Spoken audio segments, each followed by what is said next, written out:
Have you ever had that obscure cult classic that no one really heard of, but a select few happened on it for some reason, and you swear by it being overlooked and just not given the attention it deserved? Well, Sin and Punishment is sort of like that for me. Now, my history with coming across it is a random review of it on YouTube and it mentioning how cheap it was at stores. It took a while, but one day while browsing through an EB Games, I happened upon it for $5, and I was pretty stoked, being a kid who really couldn't afford anything at all, much less video games. Like maybe a small bag of 5 assorted soda candies if I was lucky. Now once I got the game and started playing it, I'd come to the realization that I'd come across a surprise gem from the dark dank cave at EB. Which, you know, could have more than one meaning considering it's EB Games. Now, since there aren't a whole lot of videos talking about it, and most of them are just gameplay segments at 240 or 480p, I figured I'd try and make a thorough and analytical review to sort of put my voice out there and just kind of throw my thoughts and opinions out there in the endless ether that is YouTube. Mostly because I'm very interested in talking about this game. Anyway, let's finally get into it.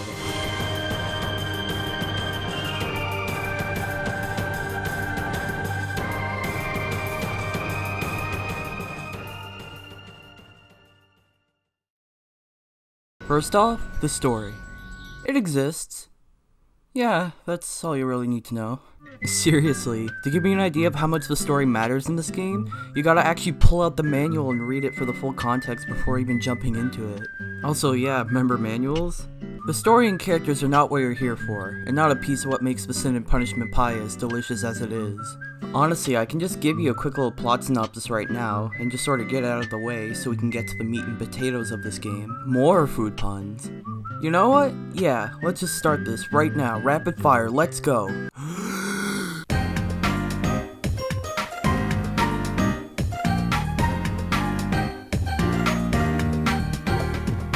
So you're following Issa, the main protagonist who we don't really know the age of, but since this is a game from Japan, I'll just assume he's 18. He's sent to kill this alien lifeform from outer space because inner space is at war with outer space, and the leaders of inner space, named the Creators, make a new Earth and destroy the previous Earth if humans feel like going through a bit of a rebellious teen phase. So the alien lifeform loses its memory and lands on Earth number 4, and so Issa is told by the Creators, "Yeah, I need you to take out the trash, if you know what I mean." So Issa makes his way from Earth 5 to Earth 4, but when he gets there, he sees the alien is a naive anime girl with a tail, you know, because Japan. That's enough for him to become the ultimate simp and be like, fuck this shit, I'm out, right? So he tries to spaceship his way out of there, but the elite group Nebulox shoot him down and are now trying to kill him and Kachi. Oh yeah, by the way, the girl's name is Kachi. Now the game is a sort of wild goose chase going to all these weird places like fortresses in the sky and underwater tunnels and fever dreams until they reach the base and try to get rid of the Nebulox. But Kachi takes massive damage and they try and escape, but they get struck down by a lava rock and it seems they're done for, but...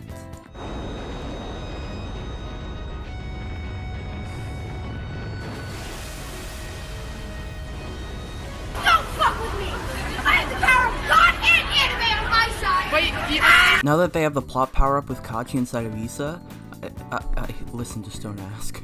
They now pursue them and take out all the Nebulox one by one in true boss rush fashion. And then the ending happens.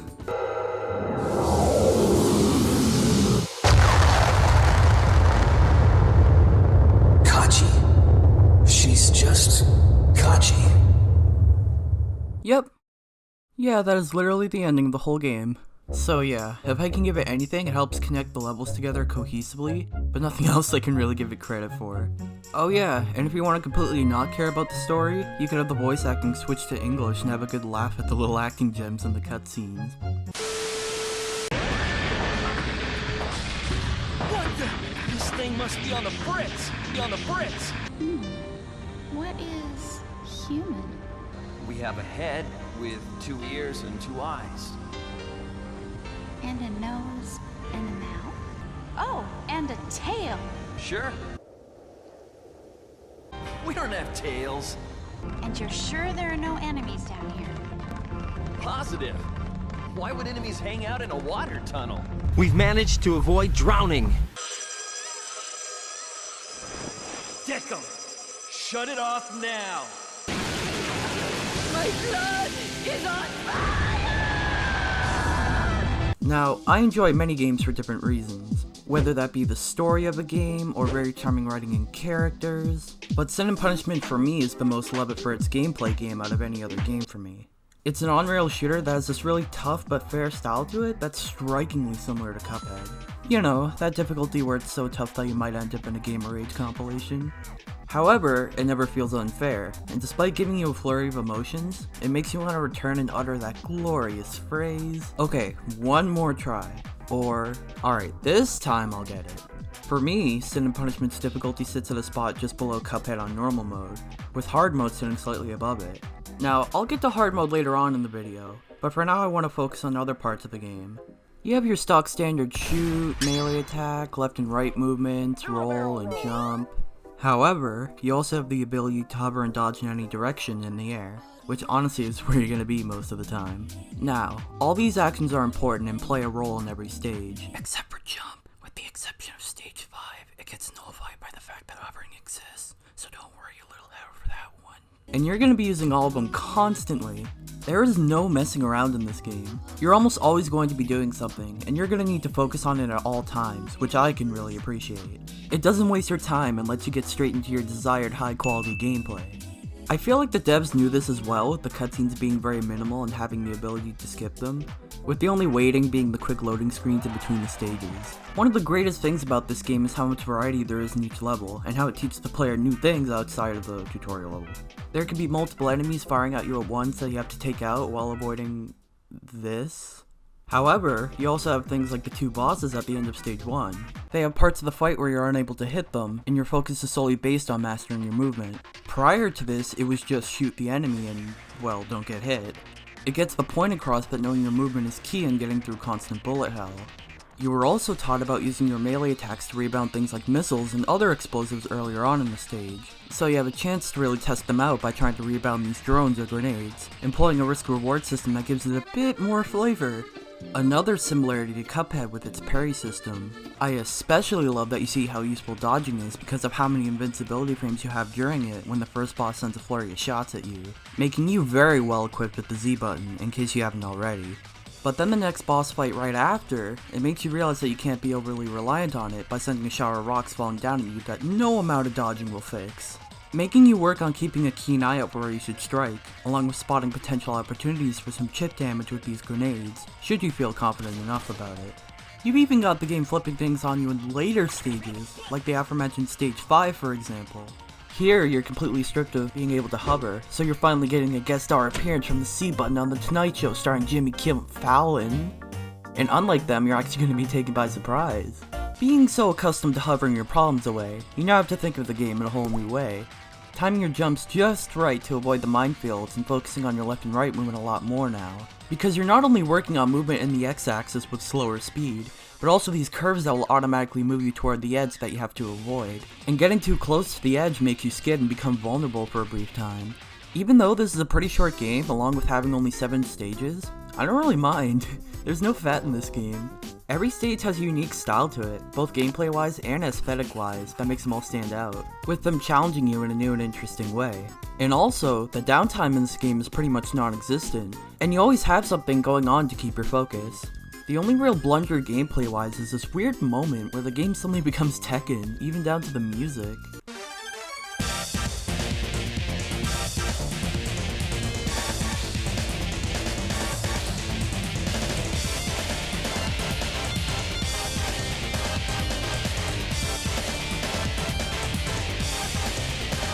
It's the only time the game has this kind of gameplay, and it kinda shows.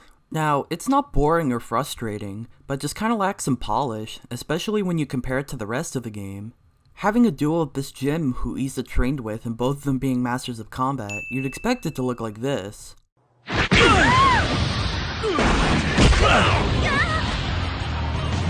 eye for an eye, my friend. But in reality, it's more like, as you can see, they are both showing their best performance of discount and justice level fighting, and they're really just giving it their all. I guess it's hard for them to fight properly since they're bound together, but with them being trained super soldiers well versed in hand-to-hand combat, this still doesn't really make any fucking sense. But it's over in like 2 minutes, so whatever.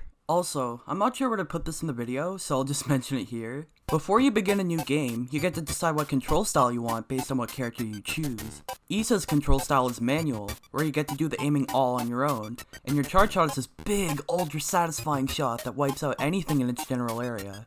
Whereas Kachi's control style is automatic, where your shots, you know, automatically hone in on enemies, and your charge shots send slightly less powerful, but still kinda powerful shots that can be specifically selected on certain enemies. In terms of which one I'd recommend, I'd personally say that Isa's more enjoyable, since Kachi's homing shots can sometimes hone in on something you didn't want to, and you then have to aim the reticle and select the enemy you want your shots to hone towards, which can be rough considering how balls to the wall this game is already.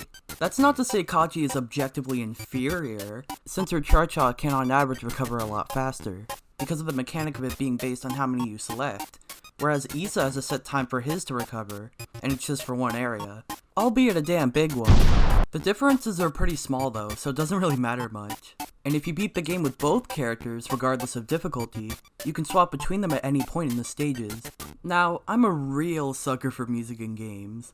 It can elevate my view of a game that I may not be a fan of so much just on its own. I adore this aspect of a game, and this game certainly delivers. The music in this game screams on-rail shooter, and it smacks you in the face immediately with the main menu music. Hey, can you throw me another 3 subs?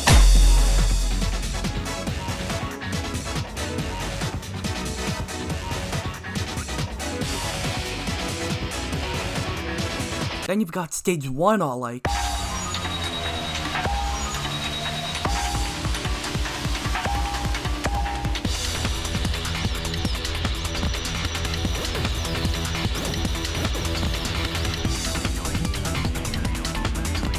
Stage 2 comes in with...